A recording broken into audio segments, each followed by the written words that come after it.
Business owners in KwaZulu-Natal have been left reeling again in the wake of the devastating floods that have ravaged the province this week.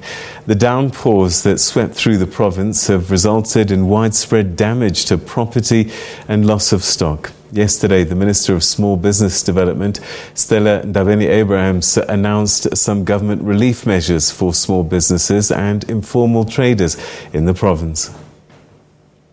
We are launching a scheme. Actually, we're beefing up on our scheme that is meant to assist the informal traders, wherein we expect all those informal traders, for example, in eThekwini, to go to the regional offices and submit their applications, and the minimum support that we provide to those informal traders is 10,000 rands. We therefore move to the formal small businesses. Again, depending on the assessment that will be done, we are looking at providing a sizable amount. We are not able to quantify as yet because there's different needs for the different small businesses. But we are certain that we will start at above 10,000 rand and up from the formal businesses.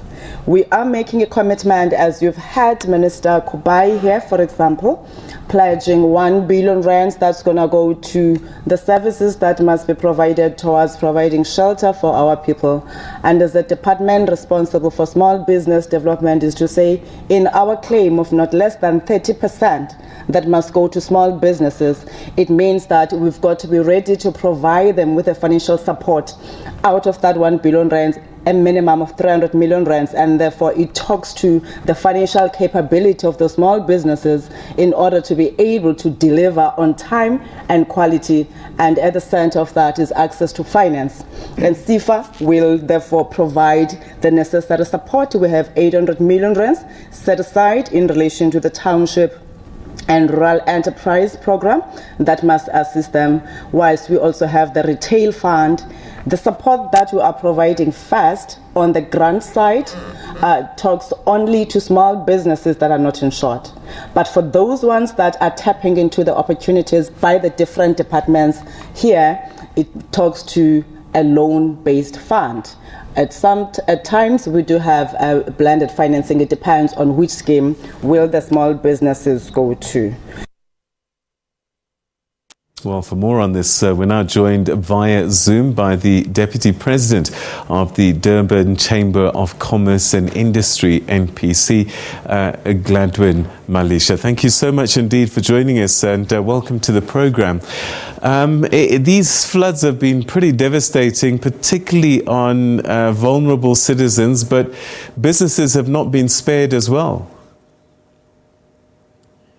Good evening, Peter, and your viewers. Indeed, these floods have damaged a lot of properties. Our observation is that a number of businesses have been affected, especially the SMMEs from the townships, especially in the areas or the communities where we have seen the floods destroying families and so on.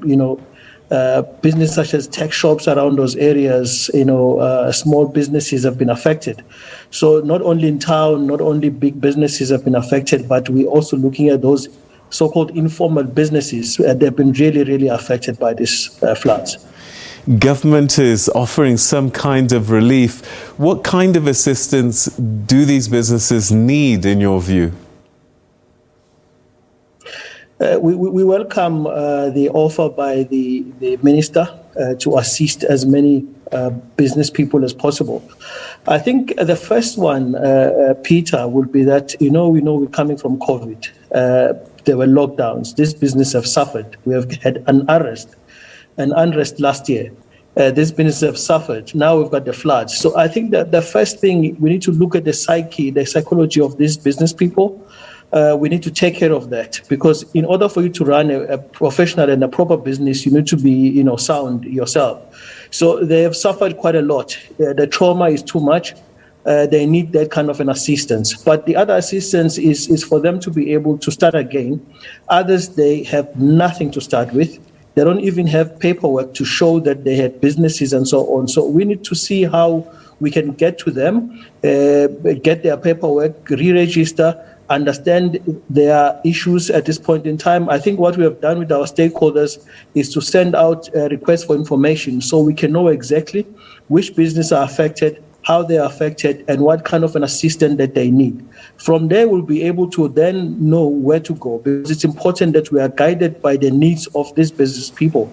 So we have sent out that request for information through our stakeholders, and we're hoping to get that information very, very soon so we can be able to see how we can actually assist. These floods are enormous and damaging, but sadly this is something that we do see every year now, some kind of weather event. I just wonder what we learned from the last one in terms of businesses being affected and the kind of help that's required to get them back on their feet. Yes, last year in particular was disrupted by COVID-19, but I would like to think that there were lessons learned even then.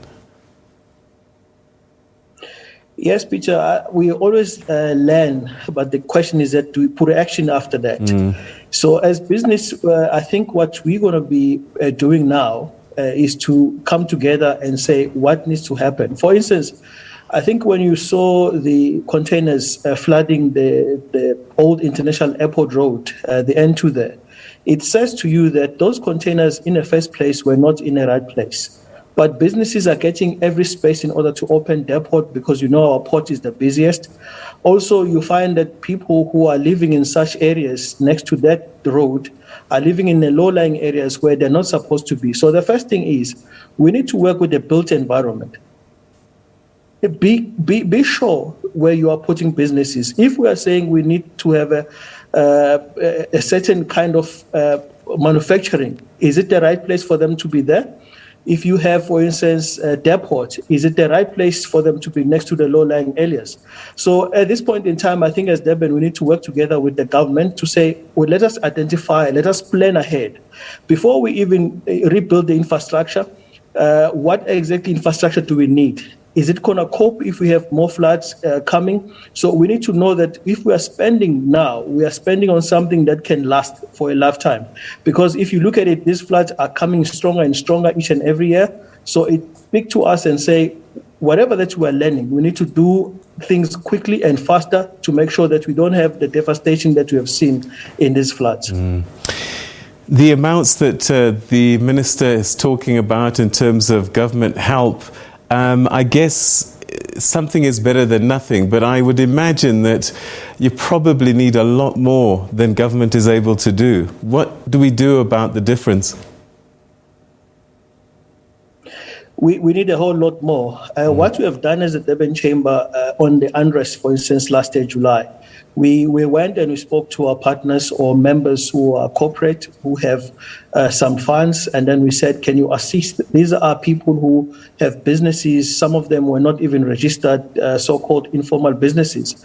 And for instance, we had one that was successful with the Old Mutual, where we worked together through a certain fund and within the Old Mutual, and then we had an NPO to distribute funds. But we're not just distributing funds. We need to understand where the business is and be able to understand how can we assist them in order for them to grow, not just to assist them to start, but how can whatever we give them be able to assist them to grow. So I think that some of the corporates need to come together. I think we've already tried, we've already started with the Durban Chamber to say that we need to come together and see how we can help those who can't help themselves, especially SMMEs, because SMMEs are the one who are creating more employment. So it's important that we take care of them. So that's the balance we will try as an organized business to say we need to be able to assist others. But I think even on that amount of money that the government is actually talking about, we need to sit down and outline some other stuff. Maybe the amount is not really enough. Maybe the amount is enough, but is it a loan? Is it a grant? We also need to understand, so people, because we've been getting some calls where people want to understand exactly, is this a loan or is this a grant? So we need to make sure that those things are cleared as quickly as possible so that people also have an easier way to access those funds. And I would imagine maybe the Minister of Finance can help with things like tax relief for businesses in KwaZulu-Natal. Absolutely. That would be mostly welcome, especially to the SMMEs, even big companies. Because if you look at Toyota, about 77 hectare is underwater. You saw those new cars, they're underwater. So we need to find a way to assist as many businesses as possible. So that would be actually very much welcome. I think such solutions need to be actually brought forward and be implemented. Because when we start doing that, we are not only doing it to assist the situation now, but we are attracting more investors into the province, more investors into Durban. So it will not just be assisting those that are here now, but it will be actually creating a brighter future for those that are coming. All right. I mean, your chamber is organized. People become members.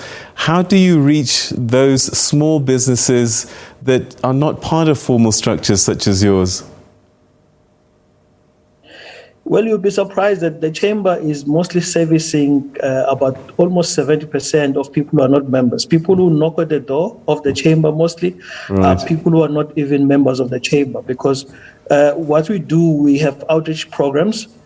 We work with the city, we work with the province. We are out there to assist as many business people as possible. So we do those outreach, and we are hoping that through the database of the municipalities, working together with other departments, we'll be able to reach as many people as possible to assist. One of the things that often happens during things like this is looting. Is this something that you've seen, and what kind of help has been given to businesses? Well, at Umlazi, there was one or two incidents that happened when we were really dealing with this issue of flooding. Some people decided to go and loot. I think what we need to learn from there is that looting has never assisted anyone. From the July unrest, no one can tell you that they became rich from looting, or they were able to start businesses from looting. So it is not helping anyone. It is even destroying the employment of those who are still employed. I think on that one, I think the government, especially the councillors, need to play their roles. They were elected by communities. When people start to gather together, as a leader in that community, you need to know that. You need to go and really speak to those people. And if you need enforcement, it is important that they speak to their mayor, speak to the speaker, so that they get some intervention. Because we don't need to see what we saw in the July unrest last year. If we continue seeing that, it means more other business will be running away. So now, where are we going to find people who want to employ, or business that will employ people? So it's important that we start sending a message to say things like looting is not going to assist us, but we need to work together to create opportunities. Business opportunities will create employment. I know it's still early days to try and count the cost, but how many businesses would you say, small and big, have been affected by these floods? And if you're able to assess the damage in terms of infrastructure, maybe even loss of income later on, maybe, I'm sure. I think we've been running away from that question because it's hard to quantify right now because it's still early days. And also the different kinds of damage that has actually happened, or the traumas that has happened. In some businesses are not able to work because their staff is not able to reach their workplace because they are dealing with the flooding in their homes, also the trauma, they have lost family members and so on. There are different kinds of damage that we have seen, whether it's mental, whether it's income, whether it's properties. So there is quite a lot. Durban has been hit hard. This is the first of its kind. And we need to learn from this even in other provinces so that we prevent. We need to learn from this so that we are able to make sure that we safeguard the income of people through businesses. So I think it would be safe to say that let us wait until we quantify all of this. We know that the Minister of Transport says about 4-something billion, the damage that they've seen. I think the Tegwini has said 787 million rands. They're still counting. So I think once, maybe in the next week, we'll be able to start having numbers and also differentiating whether this is property damage, whether it's infrastructure, or it's physically people that have been lost, or what kind of damage we have actually suffered. All right, so Mr. Malishe, we're going to have to leave it there, but thanks very much indeed for joining us, and we wish your members and those that you're helping all the best in coming out of this disaster. Thank you for your time. Thank you, Peter.